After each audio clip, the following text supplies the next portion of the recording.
Assalamualaikum warahmatullahi wabarakatuh.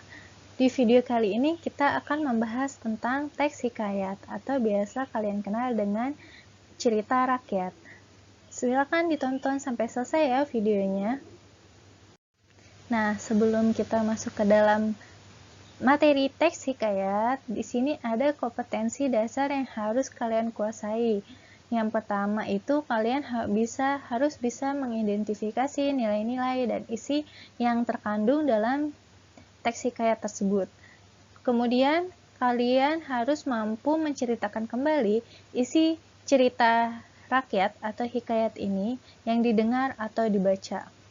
Yang ketiga, kalian juga harus mampu membandingkan nilai-nilai dan kebahasaan cerita rakyat dan cerpen. Yang keempat, itu kalian mampu mengembangkan cerita rakyat ke dalam bentuk cerpen dengan memperhatikan isi dan nilai-nilainya. Definisi teks hikayat. Teks hikayat ini adalah karya sastra lama yang berbentuk prosa, mengisahkan kehidupan keluarga istana atau kaum bangsawan, orang-orang ternama, orang suci di sekitar istana dengan segala kesaktian, keanehan, dan mukjizat tokoh utamanya. Pengertian lain menyebutkan hikayat ini merupakan cerita Melayu klasik yang menonjolkan unsur penceritaan, berciri kemustahilan dan kesaktian tokoh-tokohnya. Jadi, ciri-ciri yang menonjol dari teks hikayat ini, tokoh-tokoh yang diceritakan ini memiliki sifat kemustahilan dan kesaktian. Nah, ini adalah karakteristik teks hikayat atau ciri-ciri dari teks hikayat. Nah, di sini ada 4. Yang pertama itu istana sentris. Istana sentris ini adalah menceritakan tentang suasana istana. Jadi berkaitan dengan istana. Yang kedua, itu kemustahilan. Nah, di dalam ceritanya di situ ada yang menceritakan tentang kejadian yang mustahil, yang tidak dapat diterima oleh akal sehat atau secara logika. Kemudian yang ketiga itu ada anonim. Anonim ini, teks hikayat ini tidak ada nama pengarangnya. Berbeda dengan cerpen, kalau cerpen itu tercantum nama pengarang. Nah, kalau teks hikayat ini tidak ada nama pengarangnya.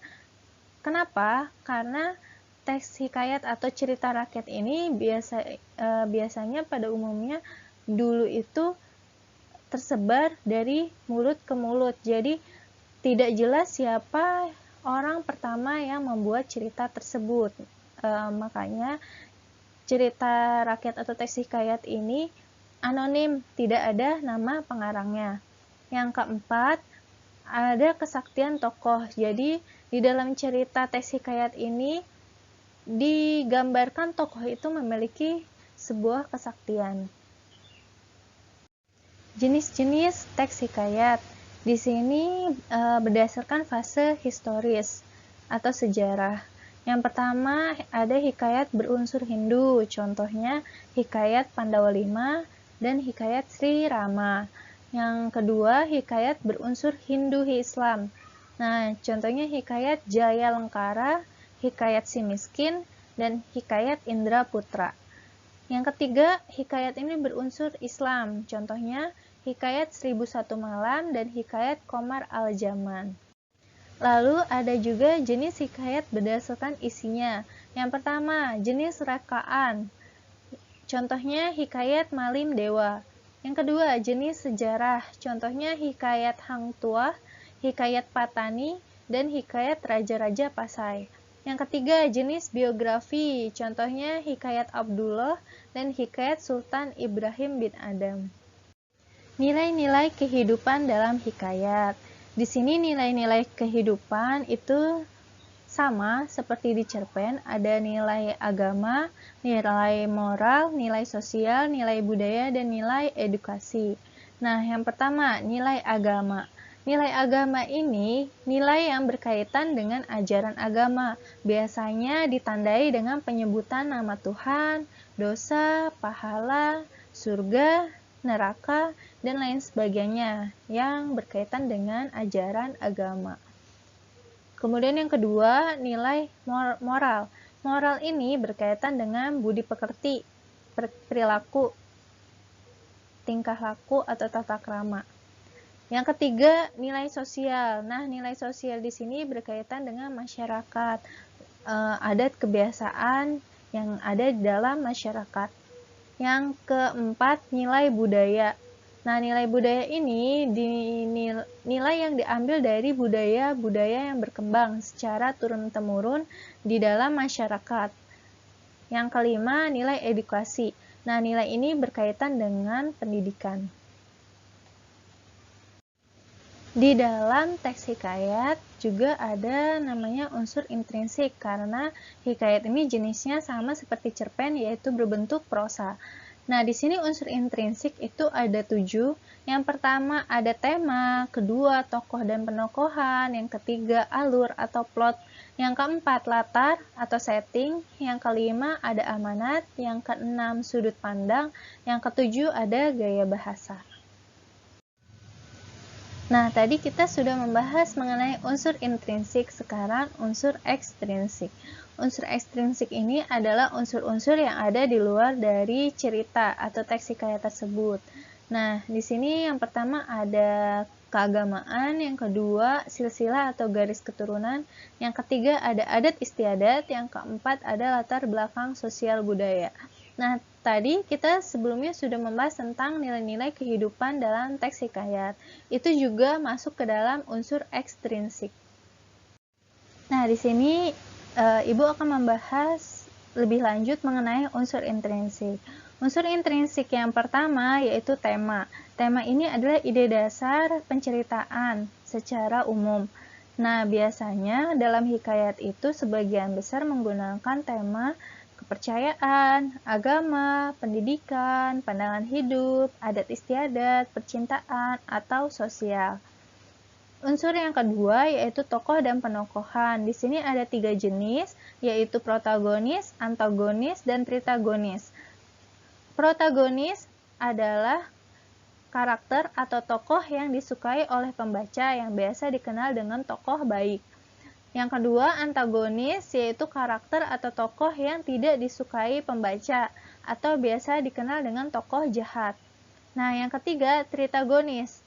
Tokoh ini adalah tokoh pembantu yang sifatnya tidak jahat dan tidak juga baik, sifatnya netral.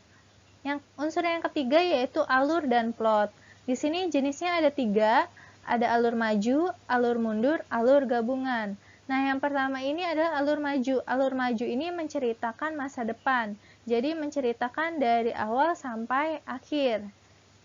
Jadi maju ke depan, jadi menceritakan tentang masa depan.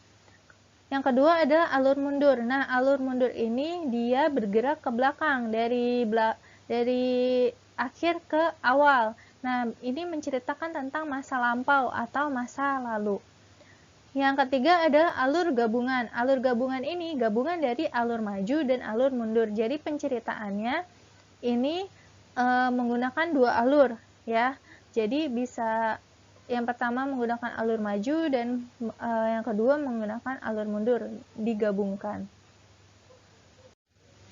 Unsur intrinsik yang keempat yaitu latar. Nah, latar ini ada 3 jenis, ada latar tempat, latar waktu, dan latar suasana.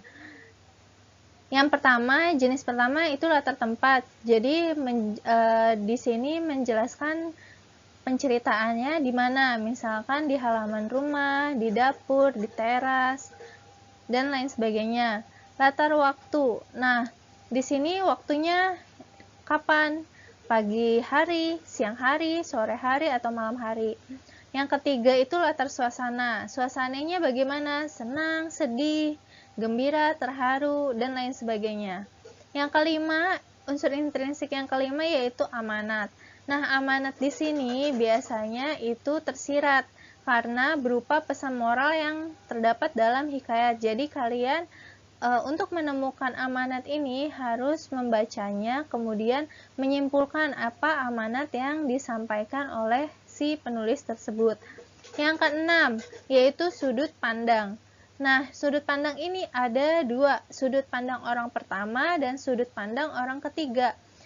Yang pertama, sudut pandang orang pertama. Kalau sudut pandang orang pertama berarti dia menceritakan dirinya sendiri.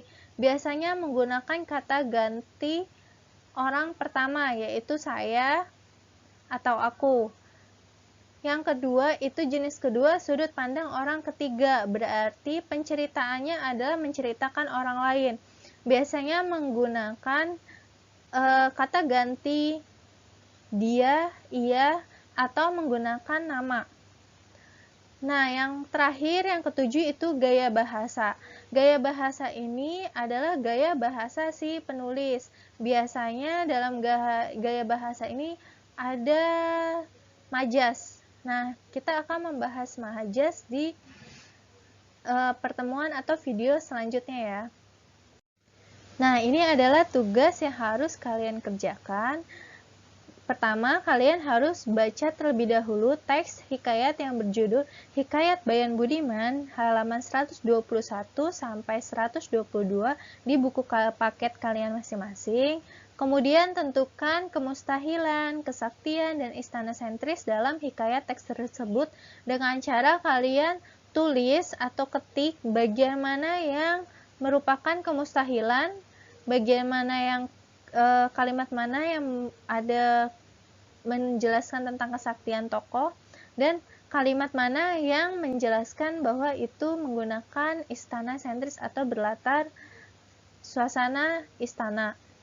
Selanjutnya, temukan nilai-nilai kehidupan dalam teks hikayat tersebut. Nah, tadi kan nilai-nilai dalam kehidupan teks hikayat ada 5. Ada nilai agama, nilai moral, nilai sosial, nilai budaya, dan nilai edukasi.